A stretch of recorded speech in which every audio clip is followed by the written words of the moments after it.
Let's start. So we are obviously going through section 6, the last section in our syllabus, strategic management, and the topics that we have already covered. We've done 5 forces analysis, right? Michael Porter's 5 forces: threat of new entrants and bargaining power of buyers, etc. Then, in addition to 5 forces, we have also discussed pest analysis, the study of the macro environment, political, economic, social, and technological. Pest analysis. Then we went through SWOT analysis. I'm just going through the topics that we have already covered in this last section: strategic management, pest analysis, SWOT analysis, 5 force analysis. Then, of course, there was corporate culture.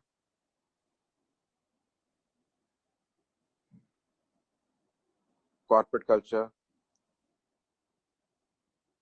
in which we learned about various types of corporate culture, like task culture, power culture, role culture, person culture. People joining in, I'm just going through the topics that we've covered so far. This is our last section. In progress, strategic management, section 6. So far we have covered 5 force analysis by Michael Porter, pest analysis, SWOT analysis, corporate culture, Boston's matrix. Remember, in which we learned how to draw a line between those cash cows, problem children, dogs, and star products. So we've covered Boston's matrix also. Boston's matrix, by the way, is a part of product portfolio. Try to remember this: product portfolio, Boston's matrix. Then there was Ansof's matrix that we discussed: product development, market penetration, market extension, diversification. That's Ansof's matrix. And force field analysis. One was 5 force analysis, and there's one that is called force field analysis also by Kurt Lewin.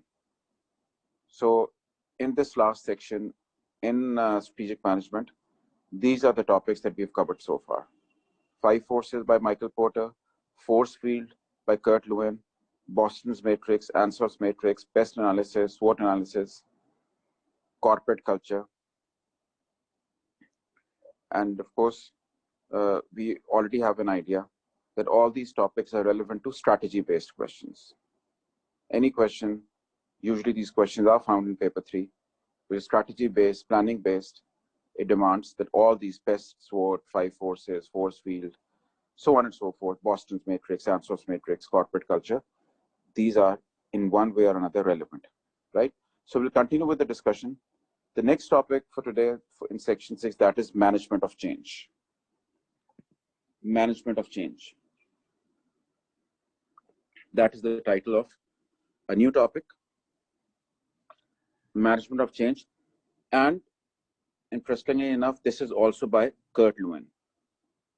Kurt Lewin is a social scientist who was responsible for that, who conducted that force field analysis also, not 5 forces. 5 forces obviously was Michael Porter's brainchild. Force field analysis was by Kurt Lewin. Similarly, the topic that we are about to discuss now, management of change, this is also theory by Kurt Lewin. So, you know, any discussion pertaining to change, implementation of change, there's a high probability that Kurt Lewin's views will come into effect, as we have seen in case of force field, and as something that we are about to observe with this management of change also. Okay, so before we start, there's something that you must note, that management of change, though it is a part of section 6, obviously it is a part of strategic management, the last section, it is very much relevant to section 2 also. So you should note it down. And what was section 2 at this stage? We're reaching the end of our syllabus now. We should all have an idea what section 2 was all about. Section 2 was people and organizations, human resource management, motivation, management, leadership. So this topic, though it is not in section 2, it is in section 6. It is quite relevant to section 2 also. So any question that revolves around management, workers, employers, motivation, leadership, you can easily combine this topic with that particular section also, section 2 also. So just keep in mind management of change.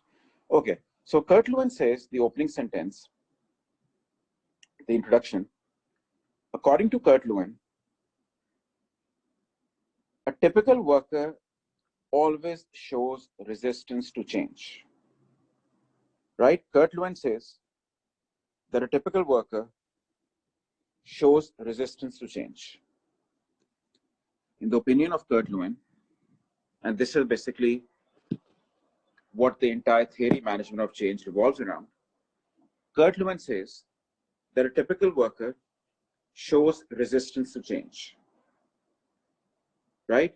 That a typical worker, he is reluctant to accept change. This is what Kurt Lewin firmly believes in,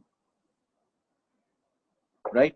That a typical worker, generally speaking, he shows resistance to change. He does not accept change wholeheartedly. He's reluctant to accept change. And, you know, whenever something new is about to be done by the employers, obviously, in the organization, his first reaction is going to be negative. He is not willing to accept change. This is the opinion of Kurt Lewin. Okay. So, I mean, to a certain extent, maybe he's right also that, you know, people accept, there are people who are reluctant to accept change. But then he continues and he says, you know, the second part of this statement, it is slightly more controversial and it is a little more debatable, because Lewin says that a typical worker shows resistance to change, whether the change is for better or for worse. Whether the change is for better or for worse. Now this part, this is the debatable part. This is the debatable part. Kurt Lewin says that a typical worker shows resistance to change, whether the change is for better or for worse. You see, as far as the first part of the statement is concerned, that workers do not accept change easily, maybe we can, I think there's nothing odd about it, quite possible.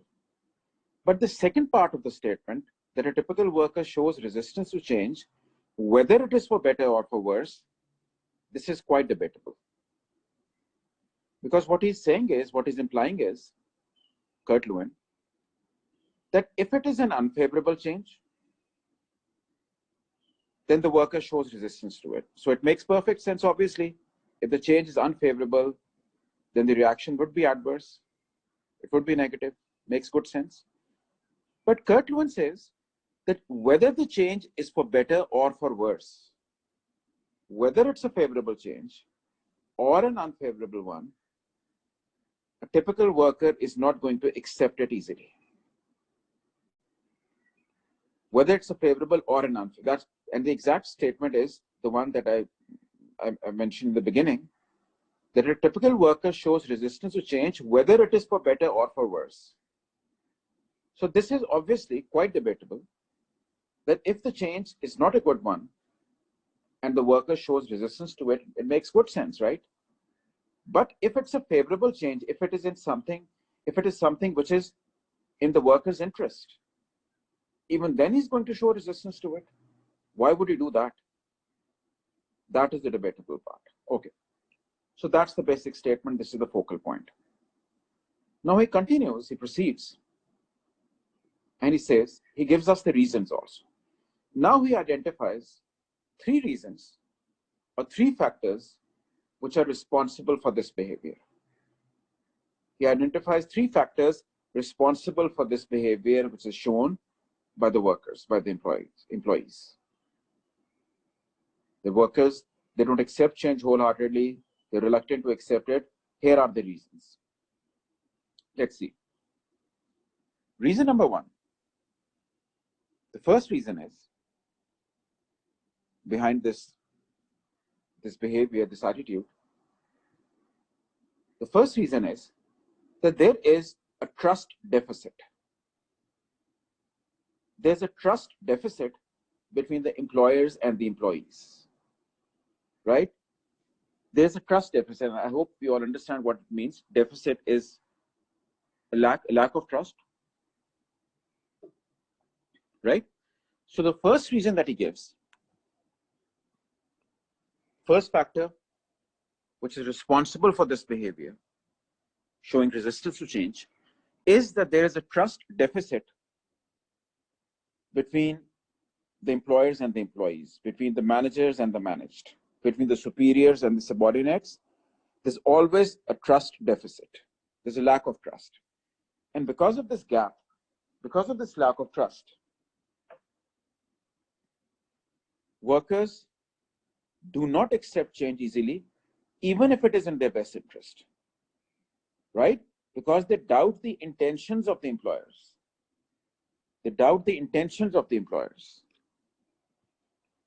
You know, if they try to introduce something new, any kind of change, you change the location of the business, you change the working hours, you change the code of conduct, the disciplinary procedures, the working conditions, anything, any kind of change, anything that's new. So the workers will not accept it wholeheartedly, at least initially, simply because there's a lack of trust between them and the employers. They doubt the intentions of the employers, that, you know, they're changing the location of the business. Who knows what the next step is going to be? We might be laid off after this, right? There's a question mark in their minds regarding the intention of the employers. And because of this lack of trust, sometimes, even if the change is a good one, even actually it is in their interest, they don't accept it easily. I think there is some logic to it. So that is the first reason that he gives for this behavior, showing resistance to change, lack of trust, right? Number one. The second reason is, the second factor is responsible for this behavior, that, you know, the workers, generally the employees, they're lazy by nature, right? He says they're lazy by nature.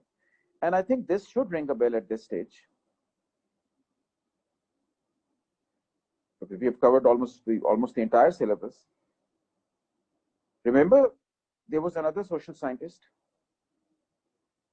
who expressed his views, almost similar views, that workers are lazy by nature. It was obviously McGregor. McGregor, in his theory X and Y, theory X actually, in McGregor's theory X, a similar kind of opinion was expressed. McGregor, and you can easily refer to McGregor. You see, this is what I've been mentioning over and over again. You should know how to combine various points, various topics, various sections into one answer, if they're relevant. So you can easily refer to what McGregor said in theory X and Y, in theory X. McGregor was also of the opinion that workers are lazy by nature. They don't want to work hard. They don't want to make an extra effort. They don't enjoy their job. They're working under compulsion only. This is what McGregor said in theory X. Remember, there has to be a threat of punishment and all that. So Kurt Lewin's views also on this particular issue, they seem to be quite similar. He says, a typical worker is lazy by nature.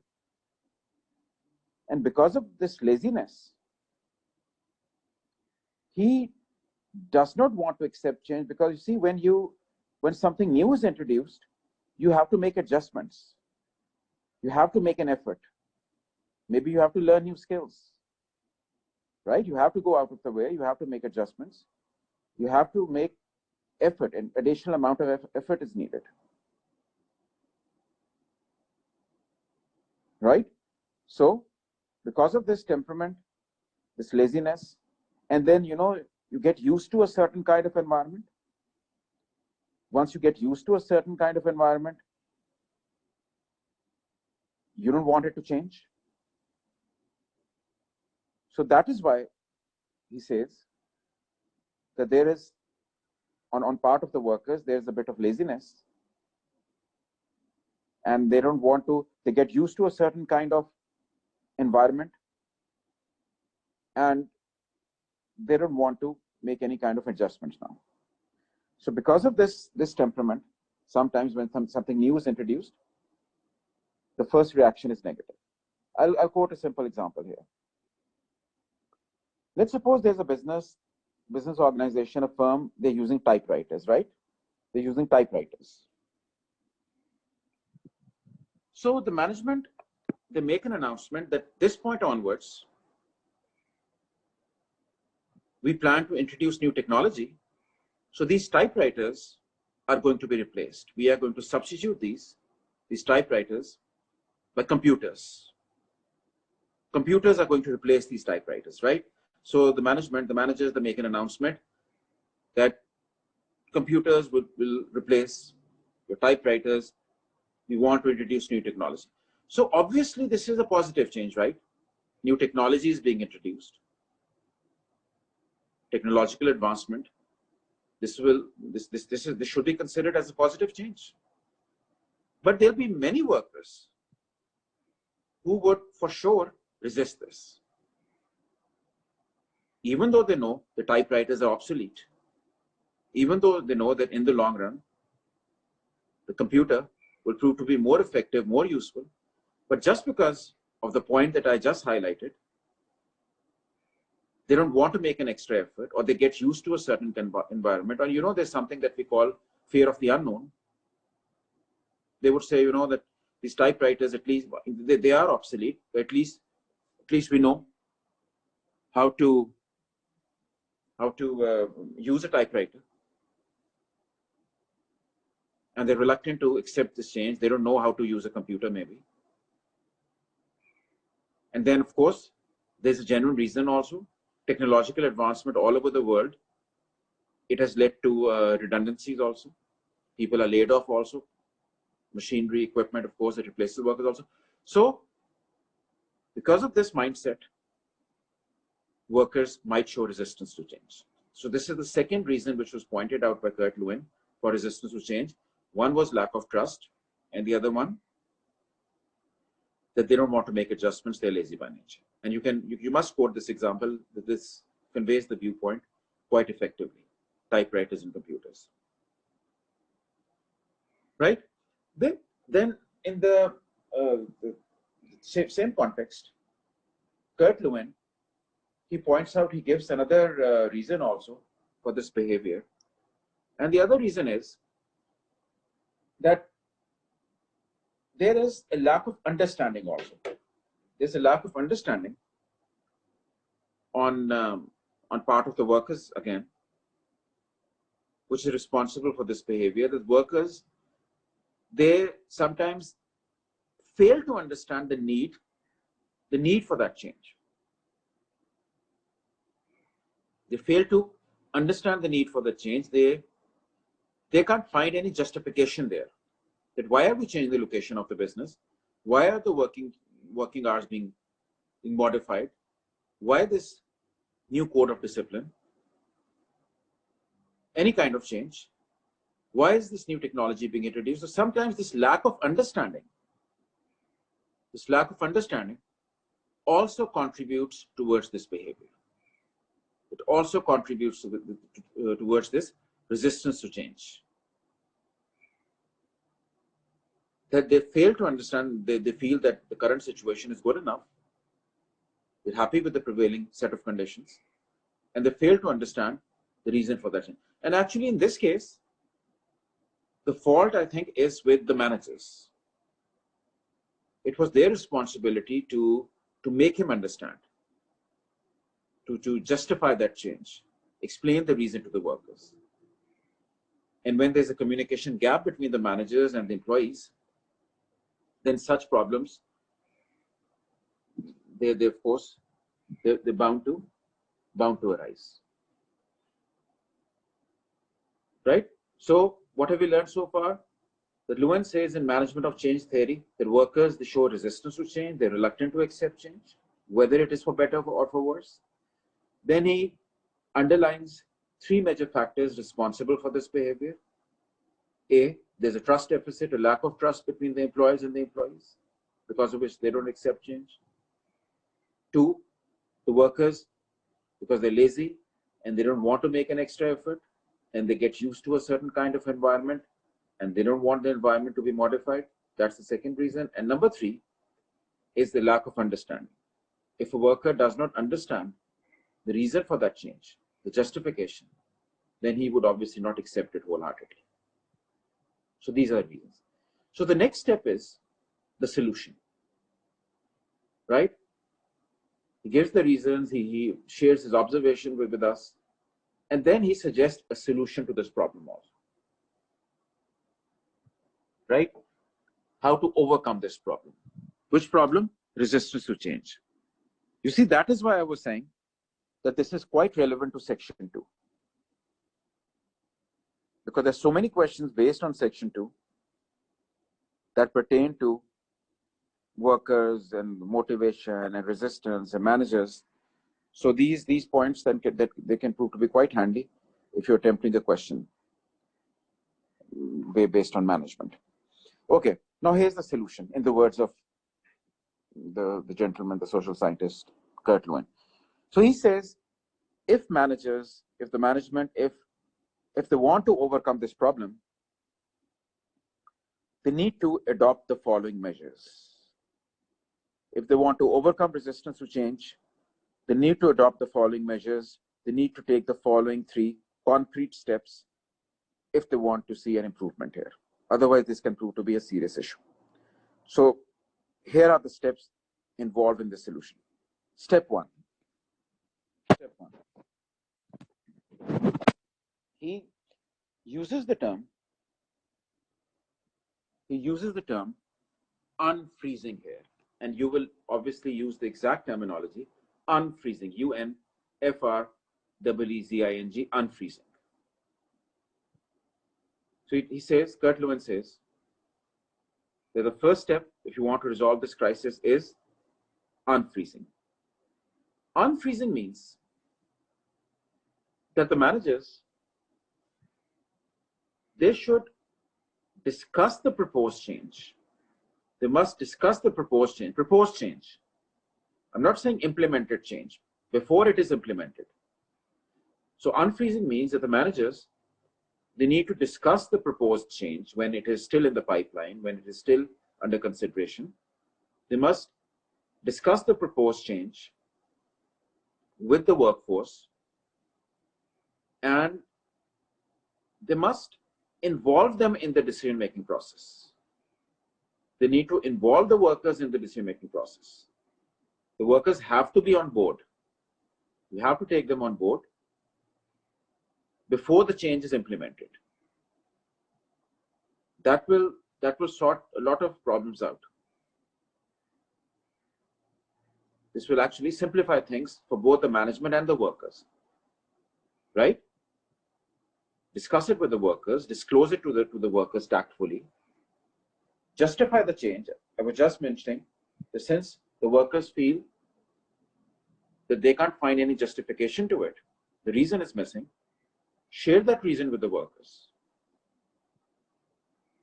The managers, they're strongly advised, they must share the reason. In fact, they should involve them in the process, give importance to their feedback, their input, and automatically, in this way, the workers will become a part of the decision-making process, and afterwards, they can't protest. Afterwards, they can't say that they can't be reluctant to accept it because they were already on board. So the tactful or the wise thing to do would be that you take this step. It's called unfreezing. Disclose it to the workers tactfully. And you can, I think, again, at this stage, you can easily refer to other concepts like quality circles, remember? Quality circles, discussion groups. Use those words here. Quality circle is an important topic because it is a part of democratic leadership also. Quality circles is a part of quality control also. Quality circles is a part of lean production also. And what are quality circles? Remember, discussion groups. Quality circles are discussion groups, right? So it is advisable that they form these discussion groups, create these discussion groups, the managers, use the term quality circle. They should rely on practices such as quality circles so that the workers are encouraged to express their opinion. And when this happens, before the change, you see, the management should not be in a hurry to implement change, to enforce change, right? Without taking the workers into confidence. And I think we can easily discuss democratic leadership here, right? This is a democratic style of leadership. There was another word also, a participative style of management. Remember, you have to display knowledge, participative. In your papers also, remember this. Use different kinds of terminology and words. You have to display knowledge. Participative style of management. So this entire procedure, it is called unfreezing. Gert Lewin uses the term unfreezing for this. Right? That's the first step that must be taken as a part of the solution to this problem. Unfreezing. Okay. Step number 2. That is called changing. He uses the word changing to describe stage number 2, step number 2, changing. Right? Changing represents the period of transition. I hope we all understand what the word transition means. Transition, when you are moving from one stage to another, that is transition. Right? The transitionary phase, when you're moving from one phase to another, one stage to another. And this time period, when you are in the process of doing that, that is transition. So second step, changing, represents transition. This is a stage of transition. Right? So this is very important. He's absolutely justified in saying the transition is important, that stage. Basically what he's saying is that the management, they must allow some time to their workers. Discuss it with them, make sure they are on board, and then give some time to make adjustments. Just do not expect your workers to start performing at their optimum level from day one. If today the decision was taken and tomorrow you expect them to give their best possible performance, obviously that will not be sensible on their part. So allow them a period of time during which they can get adjusted, and most importantly, train themselves. You see, this state, changing or transition, it represents training. Changing represents training. Like the example that I quoted a while ago, the typewriters being replaced with computers. Rather than expecting your workers to start giving their optimum performance right away, make sure they learn those skills, that fear of the unknown. If you really want to overcome that fear of the unknown, you must allow them to learn those skills. In that case, computer skills, you see, arrange some on-the-job, off-the-job training programs, right? Guide them through the procedure, give them, a few days, a few weeks, then expect them to perform well. So this stage is referred to as changing. And basically, they have to train the workers during this period of time. When they do that, training, as we all know, is a non-financial motivator also. Remember, again, you can see the link.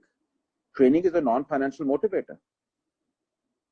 So if you really want your workers to be motivated and not resist change, then this can play a vital role here, changing training.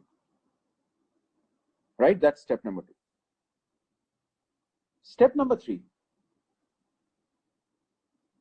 he calls it refreezing. Unfreezing, changing, refreezing. Refreezing is number 3. Right? Unfreezing, changing, refreezing. Okay, this is the last step in this process, finding a solution to the problem of resistance to change. Refreezing means reinforcement. Refreezing is reinforcement, right? Reinforcement means you decide to do something and now you're trying to make sure that it is done properly. You're reinforcing it, that no loopholes are left. So basically, in refreezing, they have to develop a mechanism. The employers, they need to develop a mechanism, or they have to rely on some methodology that would allow workers to, not only accept change, but accept it wholeheartedly. Because if they accept the change half-heartedly, that is of no use. To develop a mechanism that would encourage workers to accept change wholeheartedly and actually make an effort and actually give their 100% to produce optimum results, ideal results. And I think it should not be difficult for us to guess that how can this be guaranteed, that your workers, they actually start performing at their optimum level to your satisfaction. And I think we should all know there has to be a system of rewards, incentives, motivators. So at this stage number 3, which is called refreezing, there has to be a system in which, some sort of a combination of rewards or incentives should be offered to the workers. Start offering incentives to your workers, rewards to your workers, financial and non-financial rewards. Start offering financial and non-financial rewards to your workers. Right? Promise rewards to your workers. That now you've done everything, you were taken on board. Right? There was a stage unfreezing, then there was changing. You're trained also. We've given you the reasons also. You've justified the change also. Now we want you to accept it wholeheartedly and upgrade the performance. You have to do a better job now for the organization. And of course, it is good for your own career growth also. So how do you guarantee that? Through rewards. Start offering rewards to your workers, start offering incentives to your workers, financial and non-financial. This always works. That, okay, after the implementation of this, now if you meet your target, you'll get an increment in the salary. Now if you achieve your goal, you'll be promoted next year. Now if you do this, you'll get some fringe benefits. Right? So just to reinforce, like I said, at this stage, refreezing, you have to offer rewards. So the solution is multidimensional, as you can see, the way Kurt Lewin has described it, that if the management, if they take these 3 steps, as a result of this, they can produce the desired result. They can make sure the workers start performing their optimum level, and they manage to overcome that resistance to change. Right? So that's Kurt Lewin's management of change. Right? Hopefully, I think you have all understood this management of change. Then the topics, I think we can quickly, there's one topic which is not that time consuming. We can quickly go through that also. That is also part of section 6. That's called contingency planning. Contingency planning.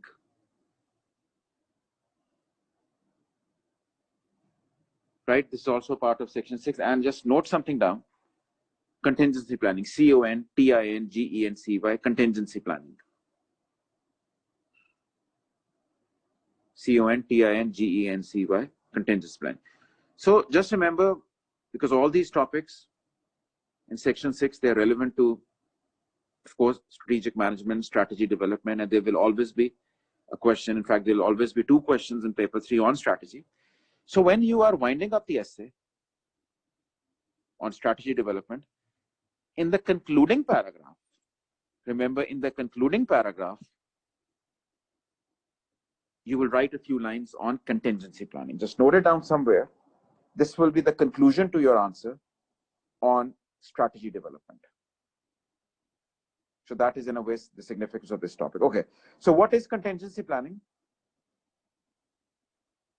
Contingency planning, or, a contingency plan, remember, is plan B.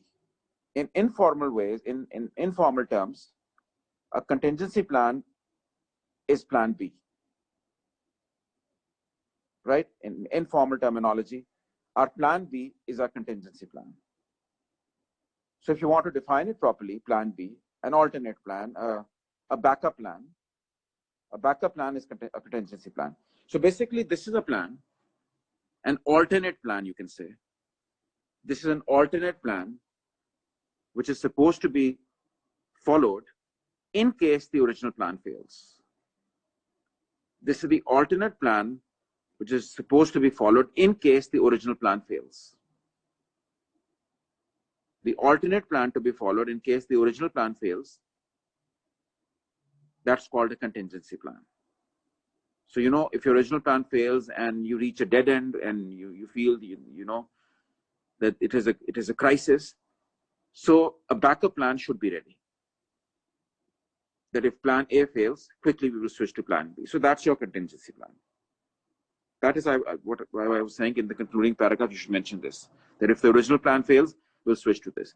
So as far as the reason is concerned, I think now we all have an idea that whatever we are discussing, you have to justify your statements.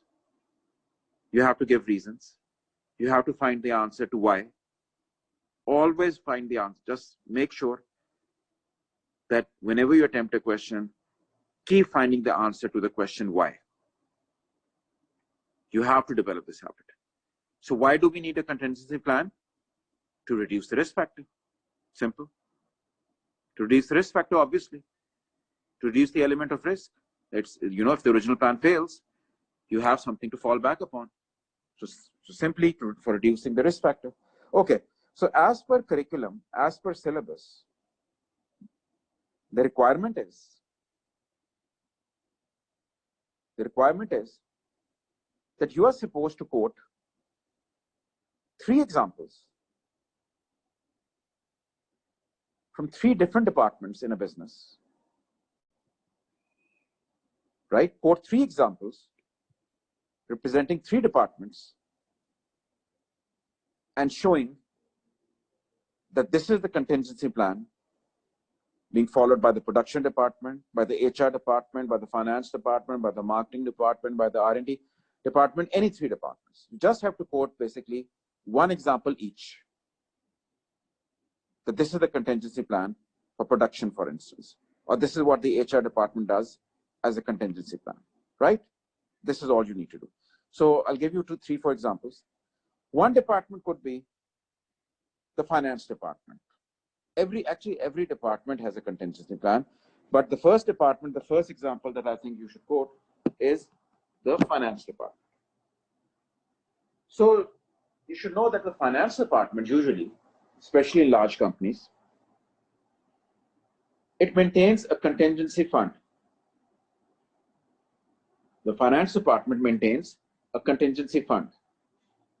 And I think you can guess the utility or the reason why they would maintain a contingency fund, the finance department. Obviously, the reason is that they will keep on depositing something in that fund, in that account. They will keep on depositing something there on a regular basis. And it is not going to be used under normal circumstances. A contingency fund is not going to be used under normal circumstances. Right? A contingency fund will never be used under normal circumstances. They will just keep on depositing something there, and they just maintain that fund for the rainy days. They maintain it for the rainy days, for a, if a crisis comes up, You know, if there's a financial crisis, if there's a shortfall, if there's an issue, then you can fall back upon that reserve. It's also called the reserve fund, a contingency fund. Like I said, small companies do not have a lot of money to spare. Usually they don't have a contingency fund, but large companies do. So that is, I think that is quite effective. This is contingency planning, right? Carried out by the finance department. That's their contingency plan. Then similarly, we can quote another example from another department. For instance, you see the production department, for example. I think you can all come up with your own examples. Production department, right? So the first example that we quoted, the first example was with reference to the finance department. The second example is with reference to the production department. The production department, like the other departments, is also engaged in contingency planning. All departments, like I said, they are involved in contingency planning because they all want to minimize their risk factor. So the production department, you know, for instance, we've done stock management, right? Inventory management. So maintaining a buffer stock is an excellent example of contingency planning. Buffer stock, remember the reserve stock for emergencies? So the production department usually maintains a buffer stock, right? A reserve stock. That's their contingency plan. That if there's a crisis, if there's an emergency, you can rely on your buffer stock. If the suppliers are not meeting the deadline, if there's a shortage, if there's an increase in demand, so the production department usually maintains a buffer stock, which is not supposed to be consumed under normal circumstances, not supposed to be utilized under normal circumstances. However, if there's a crisis, the buffer stock proves to be quite handy. So maintaining a buffer stock, I can quote another example from production also. Having an alternate arrangement of suppliers. So when you have an alternate arrangement of suppliers, remember we've discussed this in JIT also, just in time. Having an alternate arrangement of suppliers so that if one supplier fails, you can quickly switch to the other one. That is also contingency planning. Having an alternate arrangement of suppliers, right? That would also minimize the risk factor. Right?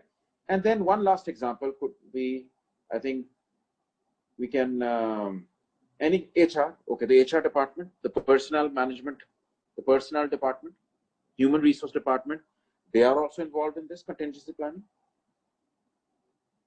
The HR department, the personnel department, right? Because they deal with the human resources. The HR department, they are also involved in this. For instance, you know, they train their workers, they keep on training their workers so that, you know, if some new technology comes up or something new is done in the industry, they're well equipped to manage it, to cope up with that change. So sometimes in anticipation of a change also, the HR department conducts training programs for their workers so that they're well equipped for whatever is going to happen in the future. Right? So training the workers, or another example, HR, they have a pool of CVs. It's an established fact that the human resource department, they have a pool of CVs, a collection of CVs. You know, they have a database in which they have, you know, lots and lots of information regarding people who can replace the existing workforce. Right? They keep on interviewing people, they keep on collecting data, they keep on gathering information about people who can possibly replace the existing workers in different departments so that if somebody leaves, they don't face a critical situation and they can at once find a replacement. So that is contingency planning on part of the HR department. Right? So on and so forth. So all the departments, to a certain extent, they are engaged in contingency planning. And the basic purpose is to, of course, to plan ahead and to keep a check, to reduce the risk factor, like I mentioned earlier on also, and to make sure that they conduct their business activities in a more professional way, in a more goal-oriented way. So that is contingency planning. Right? So we're done with this also. This is another important topic in strategic management section 6. Right? So tomorrow we'll discuss something new. Allah Hafiz.